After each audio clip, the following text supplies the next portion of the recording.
Hello, this is Jill from Paper Daisy Crafting. Thank you for joining me today.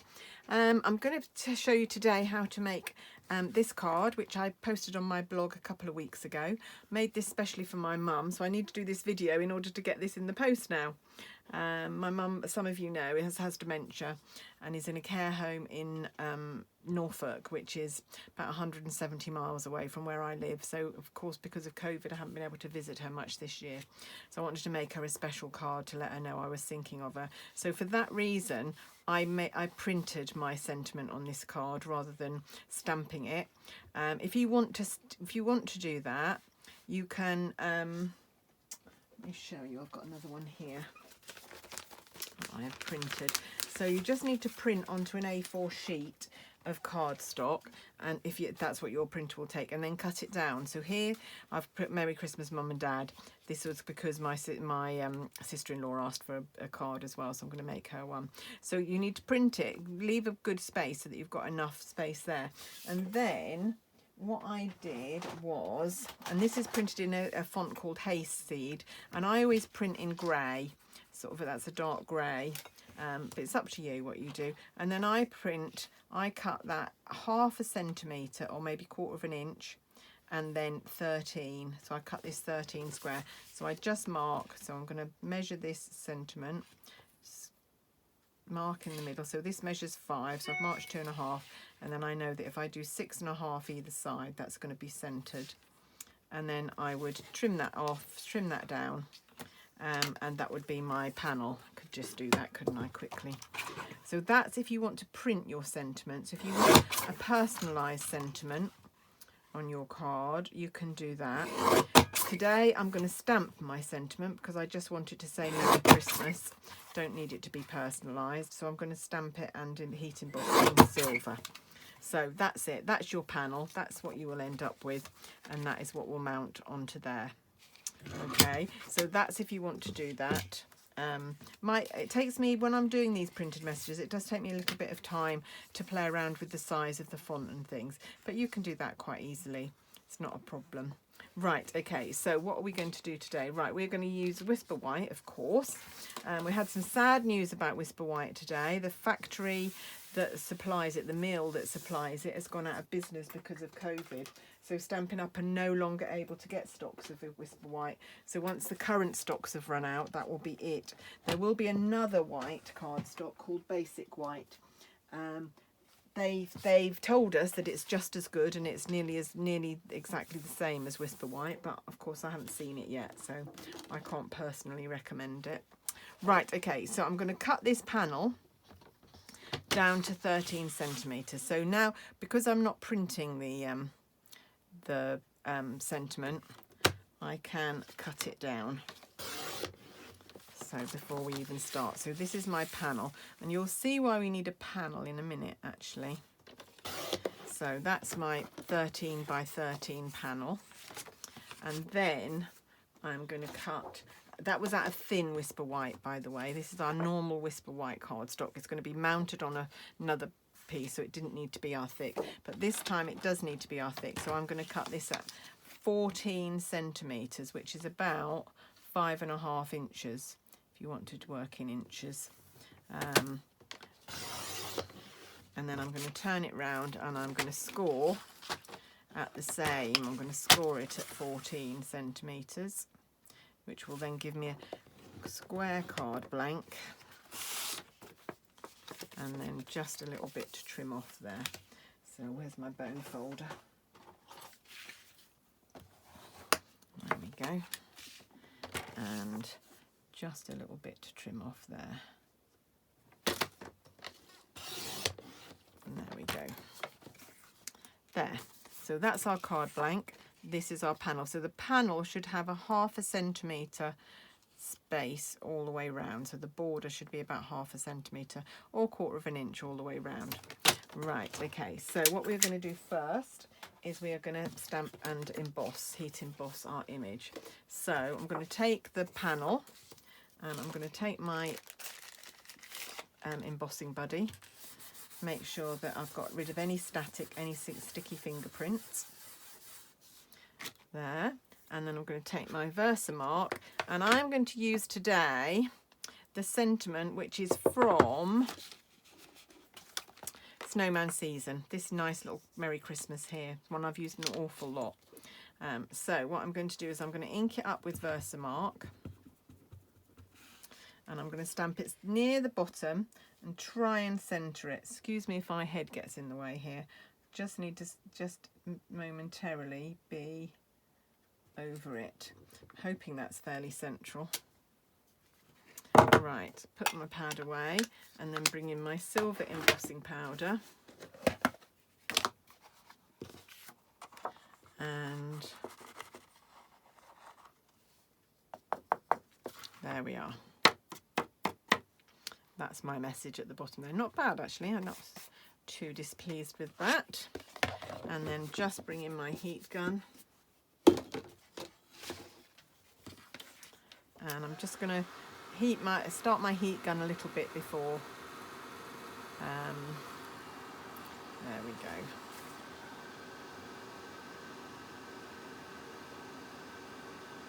And should start melting in a minute. Do love this. I think silver is my favourite embossing powder actually. This looks so pristine, so sparkly. There we go. There's our sentiment. Okay, so now this is going to mount onto here like this. So you need it quite near the bottom. But before we do that, we're going to mount on here a piece of, now I had this out and I don't know what I've done with it now. There it is. Okay, this is a piece, I don't know if how well you can see that. It's a piece of cardstock, Whisper White cardstock that I've embossed with, and I want to call it Winter Snow. Is it called Winter Snow? Some of you will know better than me.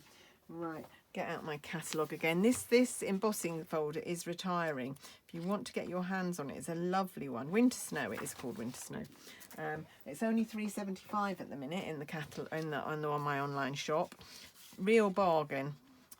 Lovely, lovely, lovely. That'll be an embossing folder that I won't ever get rid of, I think. And it is a bit of a bargain, so if you fancy it, get in quick before it sells out. Haven't checked the shop. I'm hoping that I'm not telling you that and that it's already sold out.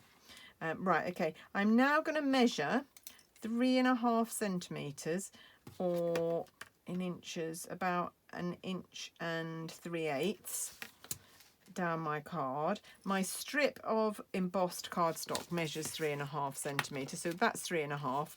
And what I'm going to do is I'm going to use those pencil marks so that I know where to position it on my card. There. I'm just going to trim off. This is too long, and I know it's too long. I don't mind it being too long, but it's much too long. I'm going to trim off a little bit before I glue it. There we go.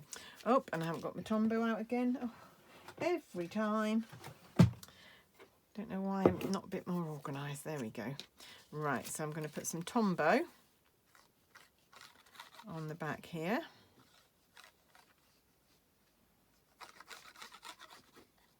And then I'm going to use a cocktail stick to just smooth it out so that I know I've got glue right at the edges, because I don't want this to lift.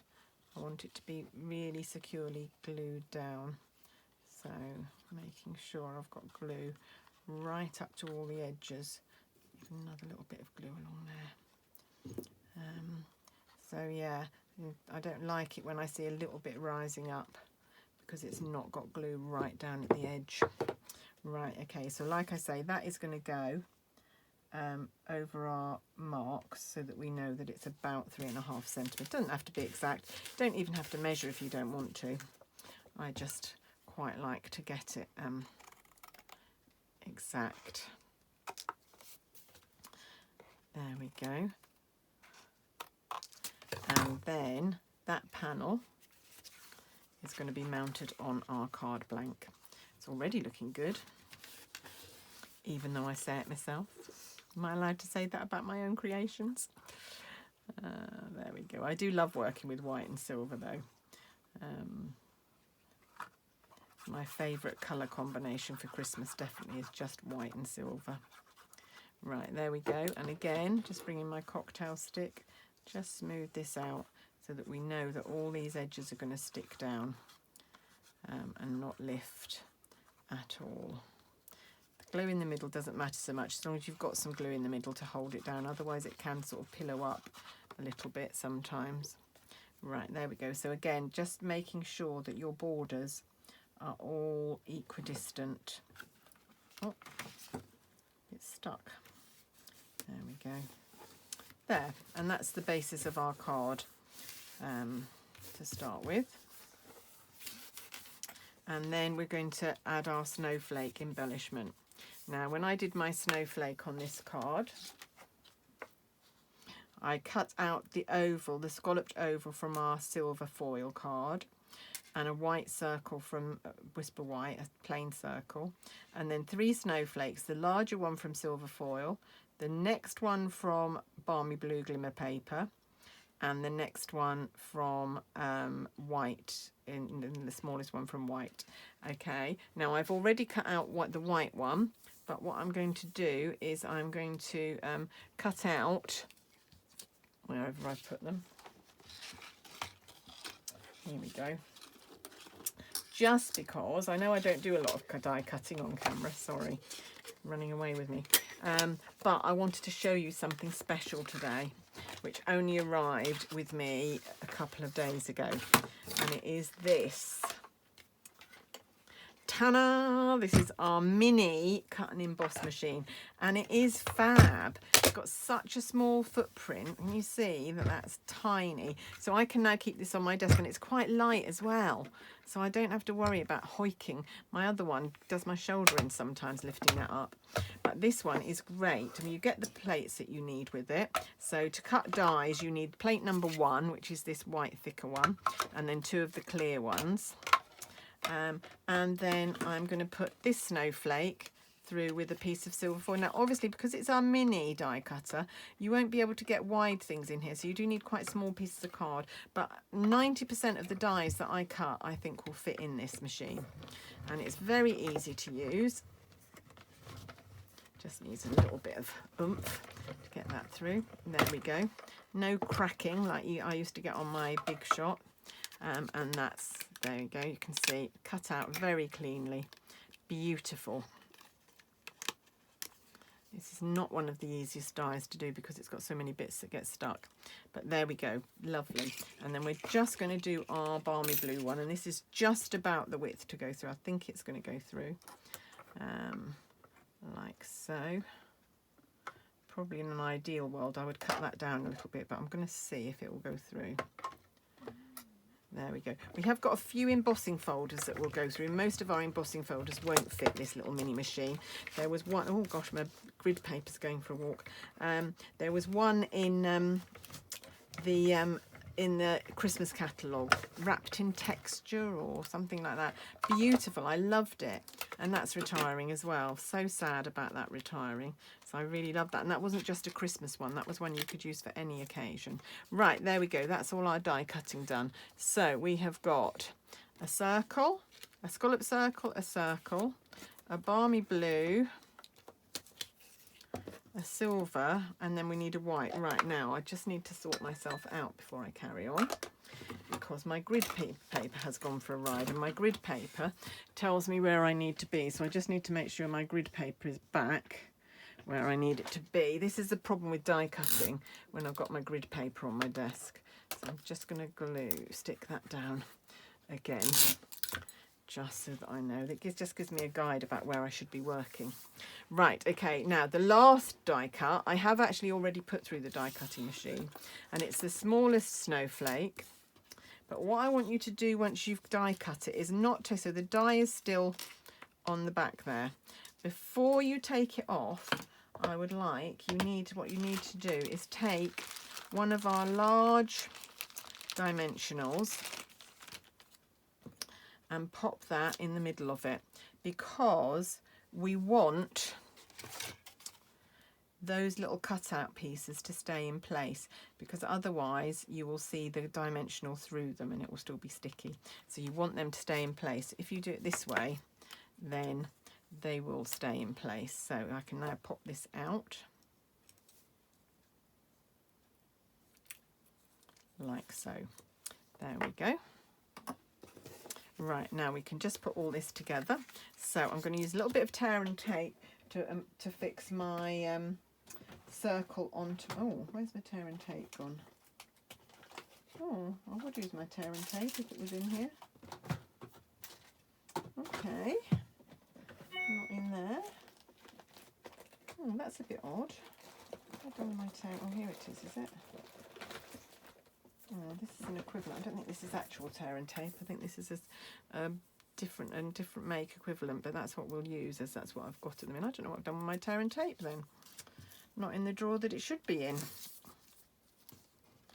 Oh no, this isn't very sticky. Oh, right, okay, let's abandon that. I know what I can use. Right, okay, I'm going to use red tape then. I've got some red tape here. No idea what I've done with my tear and tape. I've actually tidied my desk up today as well, so I know it's not on my desk. That's the second one I've lost just recently. I'm going to find all these tear and tape somewhere. I must be putting them back in the wrong place. I have to have a little search after I've finished on camera. Right, okay, so I'm going to use a little bit of red tape. It's not quite as easy as tear and tape because you do have to cut it, but it is very sticky and very strong. And I just buy a reel on Facebook for when I want a really strong. I don't use it very often because I use tear and tape mostly, but it is quite useful when you want a really strong fix. We used to sell it in the catalogue. We don't sell it anymore. There we go. Right, okay. One thing I don't like is all these red bits that you get left over. Kind of feel as if I'm filling up the oceans with plastic. Right, there we go. Right, now the big snowflake is going to go on next. So this can be glued with Tombow. Like so. And again, take a cocktail stick just to smooth it out. Make sure, you just want to make sure you've got it down to the tips of these so that they hold down and don't flap up. And then try and centre this in your circle. So it's quite a good fit, but there is like a millimetre, a tiny little bit each side of each of the arms of the snowflake. There we go. And then this is our silver one. We're going to do the same with this. Managed to keep all the inner bits in this one as well, but it won't matter quite so much if you don't, because the other one is going to cover it up. So if some of your little innards fall out of this one, don't worry too much. There we go. I'm really pleased to say that these so many snowflake dies are staying next year. So they will be, I think they're going to be in the annual catalogue again. So they will continue to be available all year, which is great news. Because I don't feel as if I've used mine quite enough. So I'm really pleased that they're going to stay. And then this one just goes in. Just realised I've done this the other way round. This is not the colour scheme I did with the other one. But hey ho, it doesn't really matter. So this one, my biggest one was silver. And my smaller one was balmy blue. This one, the bigger one, is balmy blue. Don't think it matters very much. Okay, so where's my card blank gone? Here it is. Right, so all we've got, we've got to add a gem. I had the gems out here as well. There we go. So I'm just going to put one of our blue self-adhesive gems into the middle here. Like so. Just to finish it off like that. And then I'm going to put some more dimensionals on the back here.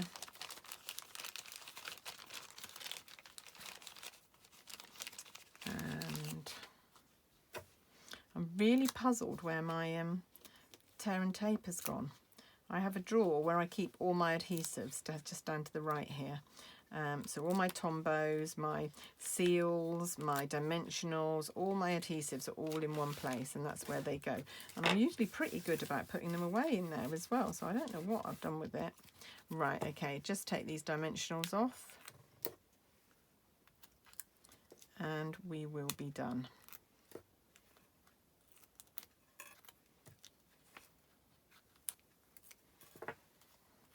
So just try and centre that.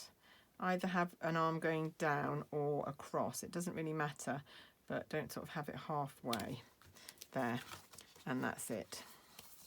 That is our card done for today. So the one that I had made previously for my mum, very, very similar, but with a printed message. This one showing you how you can stamp your message instead. So I hope you've liked my project today. Please don't forget the clearance rack has been updated quite recently, so there are some bargains to be had on the clearance rack. There's also the year-end closeout sale going on, so a lot of good bargains on Christmas stock. You may not get them in time for Christmas now, that's the only thing, but it'd be good to have them in stock for next year. So I hope you've enjoyed seeing my cards today. If you want to buy anything, the link to my shop is down there. Don't forget to use my host code, which is RM4HQUEF, and I can send you a free product gift the following month after your order, which I love to do, along with your little, everybody gets a thank you package from me, a little thank you gift and a card, but if you use my code you also get a product gift as well. So anyway, that's it from me today. Thank you.